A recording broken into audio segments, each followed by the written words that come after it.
انسان کے جسم میں دل بظاہر ایک کمزور سا ٹکڑا ہوتا ہے، لیکن یہ کمزور سا ٹکڑا پورے جسم کا بادشاہ ہوتا ہے۔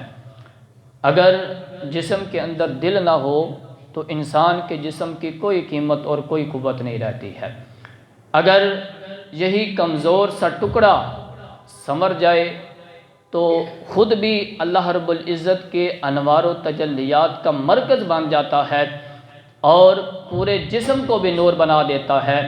لیکن یہی کمزور سا ٹکڑا اگر بگڑ جائے تو خود بھی تاریکیوں کے اندر ڈوب جاتا ہے اور پورے جسم کو بھی نافرمان بنا دیتا ہے۔ یہ جو ٹکڑا ہے کمزور سا، یہ سنور جائے تو انسان دنیا کے اندر بھی کامیاب ہے، آخرت کے اندر بھی کامیاب ہے۔ لیکن یہی کمزور سا ٹکڑا اگر بگڑ جائے تو بندہ دنیا کے اندر بھی تاریکیوں اور اندھیروں کے اندر ڈوب جاتا ہے اور کل قیامت والے دن بھی اس کو شرمندگی کا سامنا کرنا پڑے گا۔ حضرت سیدنا نعمان بن بشیر رضی اللہ تعالی عنہ سے روایت ہے کہ سرکار دو عالم صلی اللہ تعالی علیہ وسلم نے ارشاد فرمایا، الا وان فی الجسد مضغۃ اذا صلحت صلح الجسد کلہ۔ میرے آقا علیہ الصلوۃ والسلام نے ارشاد فرمایا، لوگو سنو، بے شک جسم میں ایک ٹکڑا ہے، جب وہ سنور جائے تو پورا جسم سنور جاتا ہے۔ وَإِذَا فَسَدَتْ فَسَدَ الْجَسَدُ كُلُّهُ، اور جب وہ بگڑ جائے تو پورا جسم ہی بگڑ جاتا ہے۔ آقا علیہ الصلوۃ والسلام نے ارشاد فرمایا، الا وہی القلب، اے میرے صحابہ یاد رکھو وہ ٹکڑا قلب ہے، وہ ٹکڑا دل ہے کہ اگر یہ دل سنور جائے تو پورا جسم سنور جاتا ہے، لیکن یہی دل اگر بگڑ جائے تو پورے جسم کو بگاڑ کے رکھ دیتا ہے۔ تو انسان کے دل کا نرم ہونا یہ اللہ رب العزت کا ایک بہت بڑا فضل ہے، اس کا بڑا کرم ہے۔ لیکن یہی دل اگر سخت ہو جائے تو پھر اللہ رب العزت کی طرف سے انسان جو ہے وہ سزا کا مستحق ہو جاتا ہے۔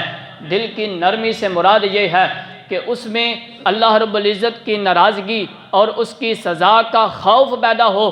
قرآن مجید کی تلاوت کرنے، سننے اور اس کو پڑھنے سے جو ہے وہ آنکھوں سے آنسو جاری ہو جائیں۔ انسان ہر وقت اپنی موت کو سامنے رکھ کے اپنی زندگی بسر کرے تاکہ اس کی جو حیات ہے وہ اللہ اور اس کے رسول کے احکامات پر عمل کرتے ہوئے گزرے۔ اگر انسان جو ہے وہ اس کا دل نرم ہے تو پھر اس پر اللہ کا شکر ادا کرنا چاہیے کہ اللہ نے اس کو یہ نعمت عطا فرمائی ہے۔ لیکن اس کے برعکس اگر دل جو ہے وہ سخت ہو جائے، اس پر کسی چیز کا کوئی اثر ہی نہ ہو، اس کے سامنے قرآن اور حدیث بیان کیا جائے لیکن اس کے دل پہ کوئی اثر نہ ہو، وہ موت کو بھی بلائے ہوئے اس دنیا کے اندر اپنی زندگی بسر کر رہا ہو، تو پھر اس کو اللہ کی بارگاہ میں توبہ اور استغفار کرنی چاہیے، کیونکہ اس کا دل سخت ہو چکا ہے۔ ایک شخص وہ ہے جس کا دل نرم ہے، وہ اللہ رب العزت کو بھی یاد کرتا ہے، اللہ رب العزت کے جو دیے ہوئے احکامات ہیں ان کو بھی مد نظر رکھتا ہے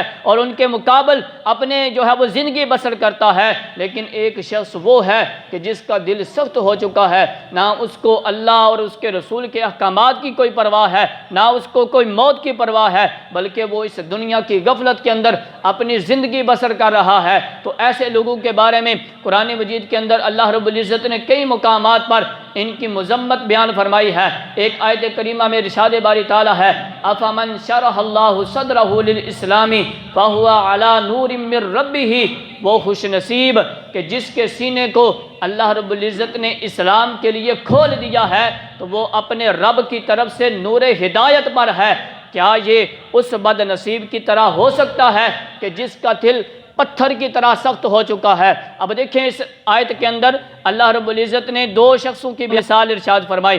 ایک شخص وہ ہے جس کے بارے میں ارشاد فرمایا کہ اللہ نے اس کا سینہ اسلام کے لیے کھول دیا ہے اور وہ اللہ رب العزت کی طرف سے نور ہدایت پر ہے۔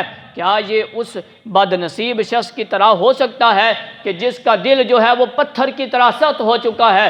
آگے ارشاد فرمایا، فَوَيْلٌ لِّلْقَاسِيَةِ قُلُوبُهُم مِّن ذِكْرِ اللَّهِ أُولَٰئِكَ فِي ضَلَالٍ مُّبِينٍ، تو یہ ایسے لوگ جو اللہ رب العزت کی طرف سے جو ہے وہ خوش نصیب ہیں کہ ان کے دل نرم ہیں اور وہ اللہ اور اس کے رسول کے احکامات پر عمل کرتے ہیں، وہ تو خوش نصیب ہیں۔ لیکن جو بد نصیب ہیں کہ جن کے دل جو ہے وہ سخت ہو چکے ہیں، ان کے بارے میں ارشاد فرمایا کہ تو وہ ہلاکت ہے ان کے لیے کہ جن کے دل اللہ کو یاد کرنے کے بجائے سخت ہو گئے، کہ ان کے دلوں کے اوپر سختی آ گئی۔ تو اللہ رب العزت ارشاد فرماتا ہے اولئک فی ضلال مبین، یہی لوگ جو ہیں وہ کھلی گمراہی کے اندر ہیں۔